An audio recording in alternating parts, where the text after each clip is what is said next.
Now we are discussing the most important concept, that is classification of lease. देखिए, सबसे पहले हम lease को क्लासिफाई करते हैं on the basis, on two basis basically. वो कौन से टू बेसिस हैं? Number one is, you can say risk and reward, और you can say on the basis of risk. ठीक है, the classification of lease is based on basically risk and reward. ये दो basis पर हम leasing को classify करते हैं. ठीक है, रिस्क क्या होता है? बेसिकली आप कोई भी किसी को एसेट लीज पर दे रहे हो, रेंट पर दे रहे हो, तो वहां पर एक तो टेक्नोलॉजी जो है वो ऑब्सोलीट ना हो जाए. ठीक है, आइडल कैपेसिटी खाली ना पड़ा रहे. तो हो सकता है एसेट की जो यू कैन से जो लाइफ है या जो उसका रिस्क है वो बढ़ जाता है due to changing economic conditions. ठीक है, और reward is nothing but the gain from the asset. Asset में गेन कैसे आएगा?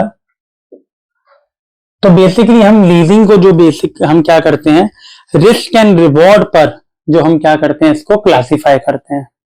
जहां पर रिस्क एंड रिवॉर्ड किसके पास होंगे उसके बेसिस पर हम रिस्क जो लीजिंग है उसको क्लासिफाई करते हैं. अब यहां देखिए, हमारे पहले समझ लीजिए, हमारे पास दो तरह की लीज होती है. एक होती है फाइनेंस लीज और एक होती है हमारी ऑपरेटिंग लीज. पहले मैं आपको इसमें सिर्फ एक तरह से मीनिंग समझा रहा हूं, फिर मैं इसका डिफरेंस बनवाऊंगा. लेकिन डिफरेंस जो होगा वो आपकी रेफरेंस पर्पस के लिए होगा, बिकॉज जो हमारा थर्ड वीडियो है उसके अंदर दोबारा मैंने डिटेल में फाइनेंस लीज एक्सप्लेन किया हुआ है. क्योंकि उसके जब आप, मैं अभी तो क्या है, मैं आपको ओवरव्यू दे रहा हूं कि फाइनेंस लीज ये होता है, और उसके बाद मैं डिटेल में फाइनेंस लीज डिस्कस करूंगा. उसके बाद उसके प्रैक्टिकल क्वेश्चंस होंगे. सिमिलरली उसके बाद फिर ऑपरेटिंग लीज आएगी हमारी. ठीक है, तो लीज एग्रीमेंट, फाइनेंस लीज का मतलब क्या होता है? जहां पर हमने भी पढ़ा, दो पार्टी हैं, लेसर एंड लेसी. लेसर क्या करता है, सारे risk and reward are transfer to lessee. सारे रिस्क एंड रिवॉर्ड लेसी को ट्रांसफर कर देता है. ठीक है, बिकॉज, और क्या देता है, right to use an asset. Lessee को कहता है तुम एसेट यूज करो, सारे रिस्क और रिवॉर्ड तुम्हारे, बस सिर्फ तुम्हें मुझे क्या देनी है, रेंटल पेमेंट्स, या हम इसको लीज पेमेंट्स भी बोल सकते हैं.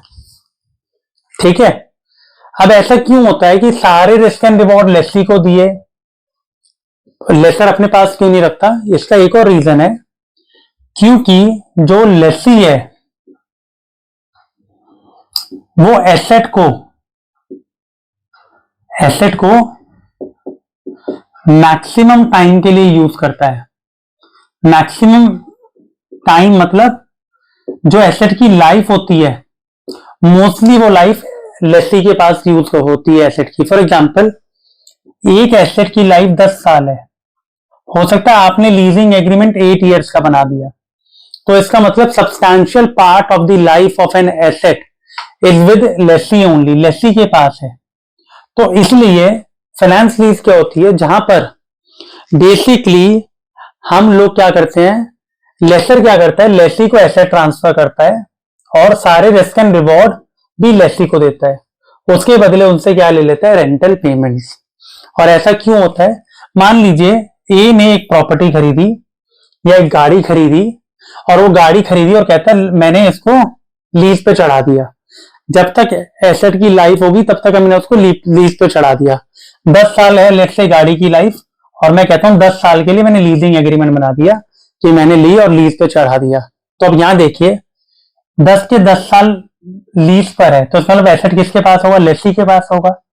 तो इन दिस केस सारे रिस्क एंड रिवॉर्ड जो एसेट से रिलेट करेंगे वो लेसी रखेगा, लेकिन लेसर उसके बदले क्या लेगा आपसे, रेंटल पेमेंट्स. और रेंटल पेमेंट जनरली थोड़ा हाई होता है, बिकॉज एसेट की most of the life, maximum life कौन यूज कर रहा होता है, लेसी. 10 ईयर्स नहीं, लेट्स से 8 ईयर्स ही हो गया. तो जब एसेट नया है, इफेक्टिव है, तो वो लेसी ज्यादा यूज कर रहा है. तो इसलिए थोड़ा सा रेंटल पेमेंट फाइनेंस लीज में क्या होता है, थोड़ा ज्यादा होता है।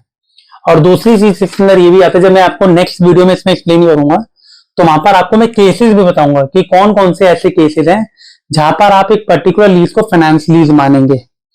ठीक है, तो यहां मैंने आपको क्या बताया कि सारे रिस्क एंड रिवॉर्ड लेसी के पास जाते हैं। ठीक है, कोई भी एसेट से रिलेट होगा बट लेसर उससे रेंटल पेमेंट्स लेगा। वाई? बिकॉज लेसी एसेट को मैक्सिमम टाइम पीरियड के लिए यूज करता है। तो मान लीजिए कल को डेप्रिसिएशन भी चार्ज करना है। डेप्रिसिएशन जनरली हम क्या करते हैं, प्रॉफिट में से माइनस कर देते हैं ताकि हमारी टैक्स लायबिलिटी कम बने, तो वो लेसी ही क्लेम करेगा, लेसर क्लेम नहीं करेगा। But on the other hand of operating lease के अंदर क्या होता है कि ऐसा नहीं है कि सारे रिस्क एंड रिवॉर्ड हम लेसी को ट्रांसफर कर देते हैं। वो रिस्क एंड रिवॉर्ड किसके पास रहते हैं, लेसर के पास ही रहते हैं। All risk and reward lies with lessor only. Lessor के पास ही रहेंगे, लेसर देगा।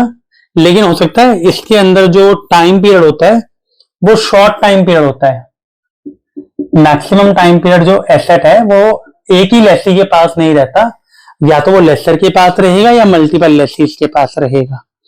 ठीक है, तो रिस्क एंड रिवॉर्ड इसमें लेसर के पास रहते हैं। और ऑपरेटिंग लीज को जनरली ये लोग हायर परचेज की तरह बोलते हैं। हायर परचेज मतलब जैसे इंस्टॉलमेंट में नहीं होता, जब आपने माल खरीदा है तो हायर परचेज एग्रीमेंट की तरह होता है ये। ठीक है, तो इट्स नथिंग बट ये डिफरेंस है, यहां पर डेप्रिसिएशन वगैरह जो भी होगा वो लेसर क्लेम करेगा, ना कि लेसी। तो मेजर डिफरेंस यही होता है। लेकिन आपको ये जो डिटेल मैं आपको भी सिर्फ ओवरव्यू प्रोवाइड कर रहा हूं इन दी फॉर्म ऑफ डिफरेंस, लेकिन जब मैं आपकी इसकी थर्ड मतलब मेरी जो इस चैप्टर की थर्ड वीडियो है कॉन्सेप्ट ऑफ फाइनेंशियल लीज, उसमें आपको ये डिटेल में समझ में आएगा। और फिर बाद में आपको ऐसा ऑपरेटिंग लीज का भी मिलेगा, वहां पर आपको समझ में आएगा। तो सबसे पहले आप लोग डिफरेंस लिखिए इसके अंदर। कुछ डिफरेंसेस आपको अभी भी पता लगेंगे जब मैं लिखूंगा इस पे। तो 3 कॉलम्स बनाइए आप। Basis,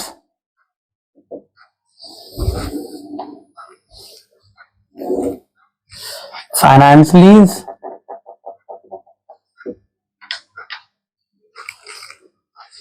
and operating lease.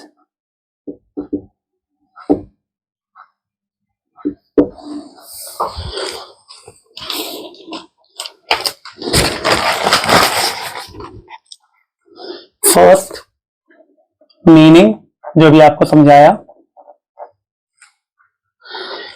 It is a lease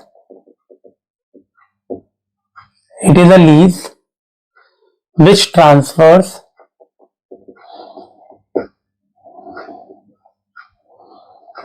all risk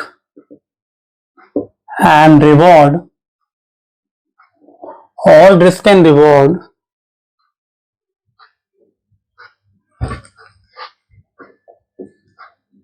और ऐसे लिख लीजिए all risk and reward incidental to ownership, जो ओनरशिप राइट्स होते हैं, incidental to ownership of an asset are transfer to lessee. Lessee को ट्रांसफर कर दिया आपने सारे। ठीक है, इसमें सिंपल लिखेंगे, it does not transfer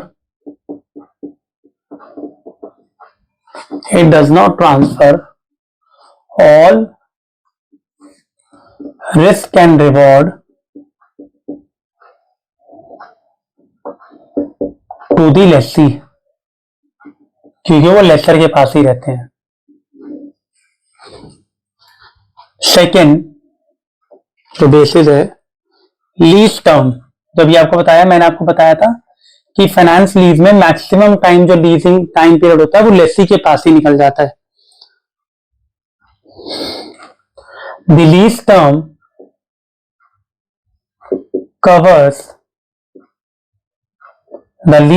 covers major part of economic life of economic life of an asset, the lease covers major part। मतलब जब आप लीजिंग एग्रीमेंट कर रहे हो, लेसी के पास ही मेजर टाइम कवर हो जाता है economic life of an asset. तो the lease term covers major part of economic life of an asset with the lessee. इसका मतलब ये लॉन्ग टर्म के लिए होती है, जहां पर मेजर पार्ट कौन करता है, लेसी के पास ही होता है एसेट। यहां पर लिख लीजिए the lease term is much shorter than economic life of an asset.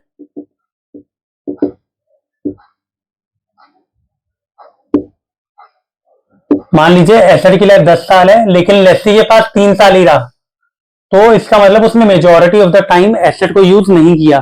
तो हो सकता है लेसर के पास ही एसेट ज्यादा टाइम पीरियड के लिए था, तो वो लीज कौन सी हो जाएगी, ऑपरेटिंग लीज। Third, cancellation. अभी आपको बताया था फर्स्ट वीडियो में नॉन कैंसलेशन लीज क्या होती है। It is generally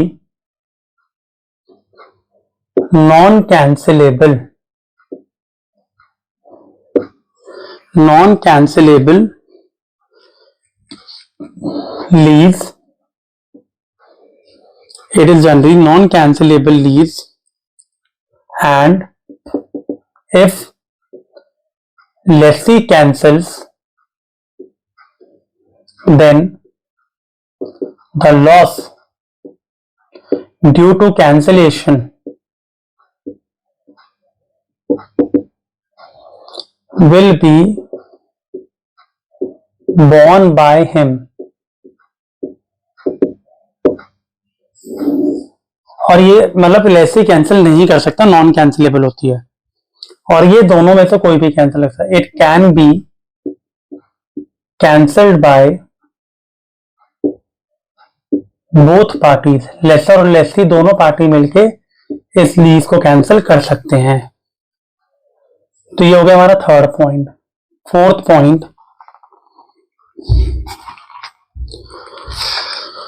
cost of repairs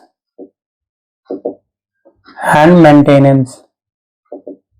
देखिए, जब मैंने आपको ये बताया कि फाइनेंशियल लीज में asset most of the time lessee के पास रहता है, तो अगर एसेट में कोई भी रिपेयर या मेंटेनेंस का खर्चा हुआ तो वो लेसी बॉर्न करेगा, ठीक है। लेकिन ऑपरेटिंग लीज के केस में एसेट जो है कुछ टाइम पीरियड के लिए ही लेसी के पास जाता है, मेजॉरिटी ऑफ द टाइम के पास वो लेसर के पास ही रहता है। तो इसमें एक्सपेंसेस कौन बेयर करेगा, लेसर। तो लिखिए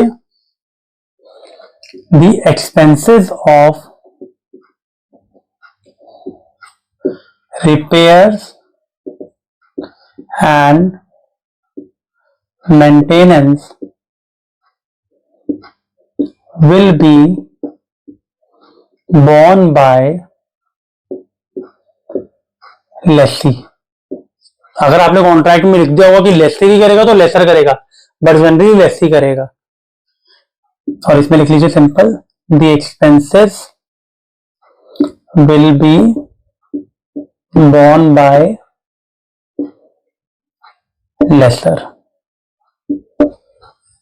तो ये हो गया हमारा फोर्थ पॉइंट। फिफ्थ पॉइंट,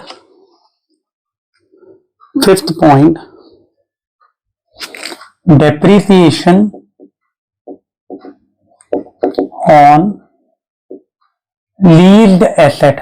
मैंने आपको बताया था कि फाइनेंशियल लीज के केस में डेप्रिसिएशन कौन चार्ज करेगा, लेसी। क्योंकि लेसी एक तरह से क्या, एक जनरली देखिए क्या हो गया फाइनेंस लीज में, अब मेजॉरिटी ऑफ द टाइम जो है लेसी के पास एसेट है, तो अल्टीमेटली हम क्या कंसीडर करते हैं कि जो लेसी है वो ओनर बन गया, लेसी के पास ओनरशिप हो गई। हाँ, हम ये मान गए कि उसको रेंटल पेमेंट्स करनी है हर साल, लेकिन मेजोरिटी ऑफ द लाइफ, ये मैंने आपको एग्जांपल दिया था कि 10 साल में मैंने गाड़ी ली और मैंने 10 साल के लिए किसी को लीज पे दे दी, उसकी लाइफ भी 10 साल की ही थी। तो जब तक गाड़ी की लाइफ है वो लेसी के पास ही रहेगी। तो लेसी कहता है गाड़ी तो मेरे पास है, मैं उसके हिसाब से पेमेंट भी कर रहा हूं। तो इस केस में जो डेप्रिसिएशन है वो कौन प्रोवाइड करेगा? लेसी। बट इस केस में, ऑपरेटिंग लीज के केस में कौन प्रोवाइड करेगा? लेसर। ठीक है, तो इसमें लिखिए lessee provides depreciation on the leased asset, क्योंकि अल्टीमेटली वो एक तरह से ओनर ही बन गया। क्योंकि अकाउंटिंग में हम ये कहते हैं कि भाई जो मेजोरिटी ऑफ टाइम जिसके पास एसेट है वही डेप्रिसिएशन प्रोवाइड करेगा और वही ओनर कंसीडर किया जाता है। इसमें लिखिए simple, laser will provide depreciation on the leased asset. Sixth point, nature, ये इंपॉर्टेंट पॉइंट है, एक बार देखिए। The nature of finance lease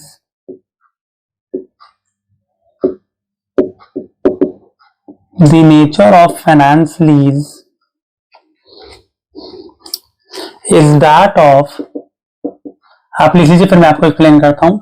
is that of financing the asset, is of that of financing the asset.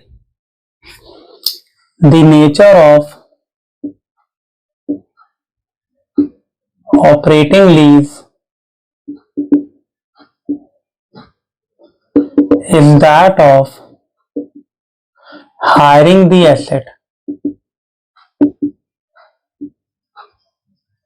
देखिए इसका मतलब क्या हुआ।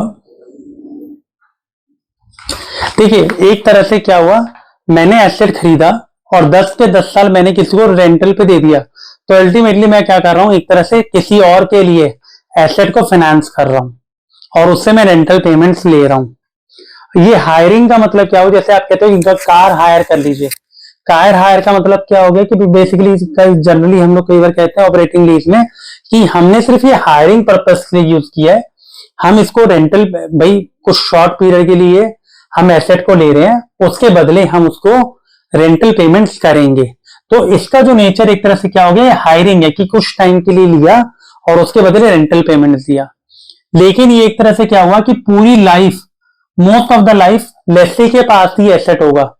तो it is just like a financing कि उसको एसेट चाहिए था तो मैंने उसको लॉन्ग टर्म में फाइनेंस कर दिया और वो उसके बदले मुझे क्या पेमेंट कर रहा है, लीज पेमेंट कर रहा है या रेंटल पेमेंट्स कर रहा है। तो ये इसका नेचर हो गया। ठीक है, देन अब ये देखिए, ऐसे लिखिए लीज्ड एसेट,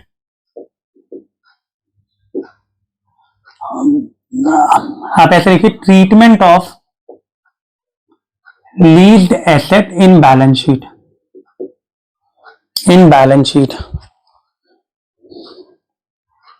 अब मैंने बोला एक तरह से फाइनेंस लीज के केस में ये एक तरह से एसेट किसका बन गया, लेसी का। तो बैलेंस शीट में लेसी दिखाएगा कि ये मेरा ही एसेट है। क्यों? क्योंकि वो उस पर डेप्रिसिएशन भी क्लेम कर रहा है। लेकिन उस केस में कौन दिखाएगा बैलेंस शीट में? लेसर। तो लिखिए leased asset is shown, leased asset is shown on the asset side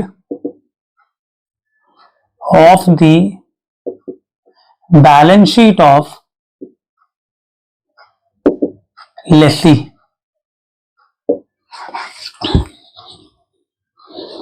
और इसमें सिंपल लिख लीजिए it is shown as asset by the lessor in the balance sheet. भाई फाइनेंशियल लीज के केस में वो एसेट जो है लेसी के पास ही है, तो लेसी उसको अपना एसेट मान लेगा। तो ये इसीलिए मैं उसको बोला कि एक तरह से वो एसेट अब लेसी का ही हो गया, तो हमने सिर्फ उसको फाइनेंस किया है कि वो हमें इंस्टॉलमेंट में पैसे दे रहा है। So that is this point. 8th point,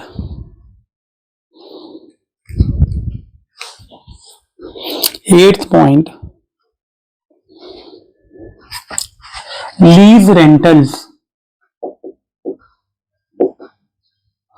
8th point is lease. भाई जो अभी ये रेंटल पेमेंट करेंगे, भाई मैं कह रहा हूं ये भी लीज रेंटल्स देगा, हमें रेंटल पेमेंट करेगा, ये भी रेंटल पेमेंट करेगा। तो डिफरेंस क्या है इन दोनों के रेंटल पेमेंट्स में, ये देखिए। The lease rental, very important point, the lease rental covers the cost of asset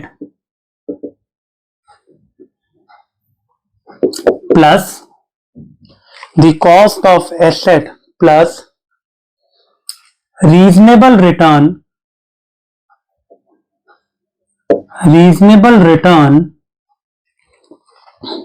on the investment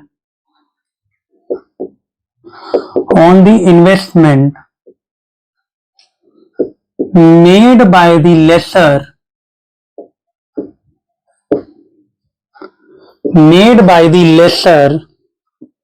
in the asset। अभी मैं आपको एक्सप्लेन करता हूं, बहुत अच्छा पॉइंट है ये वाला, ये हमारे को थर्ड वीडियो में भी दोबारा मिलेगा। इसमें लिखिए, the lease rentals are not sufficient to cover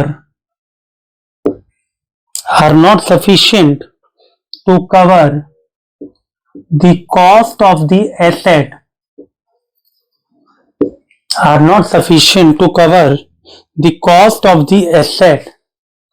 leased। क्या मतलब हुआ इस पॉइंट का?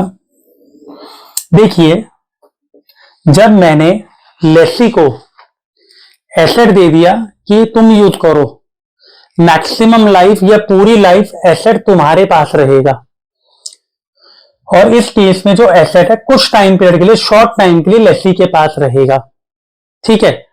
तो जब मैं कह रहा हूं पूरा टाइम एसेट तुम्हारे पास ही है, तो सबसे पहले जो मैंने क्या बोला था, इसमें रेंटल पेमेंट थोड़ी ज्यादा होती है।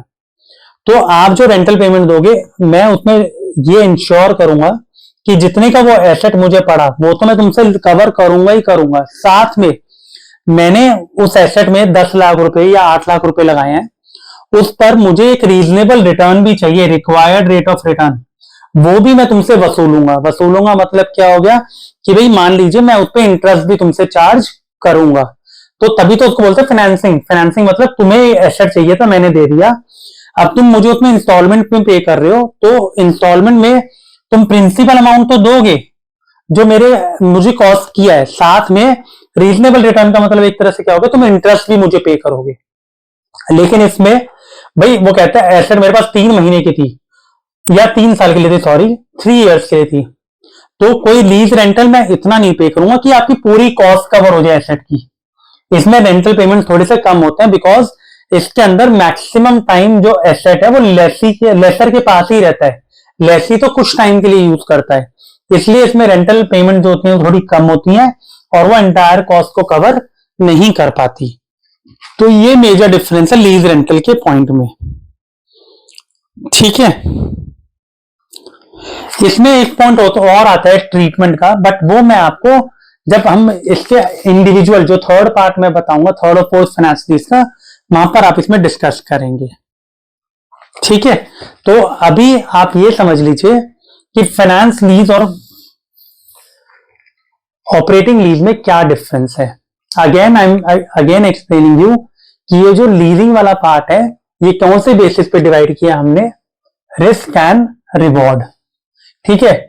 फाइनेंस लीज में मैक्सिमम टाइम जो एसेट है वो लेसर के पास रहता है, इसमें लेसर के पास रहता है, ये नॉन कैंसिलेबल होती है, ये दोनों मिलके कैंसिल कर सकते हैं या दोनों में से कोई भी कैंसिल कर सकते हैं। जब मेजॉरिटी टाइम एसेट लेसी के पास होगा तो रिपेयर एंड मेंटेनेंस का खर्चा भी लेसी भी करेगा, डेप्रिसिएशन भी लेसी लगाएगा अपने अपने पीएनएल में चार्ज करेगा, क्योंकि एक तरह से लेस्ली उसका ओनर बन गया।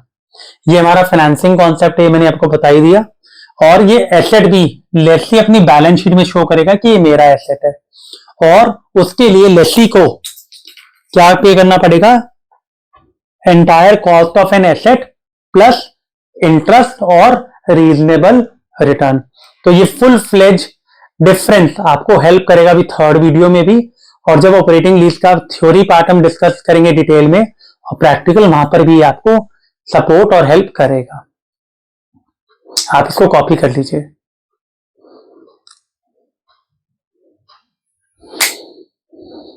आप पॉज करके कॉपी कर लीजिएगा। Thank you.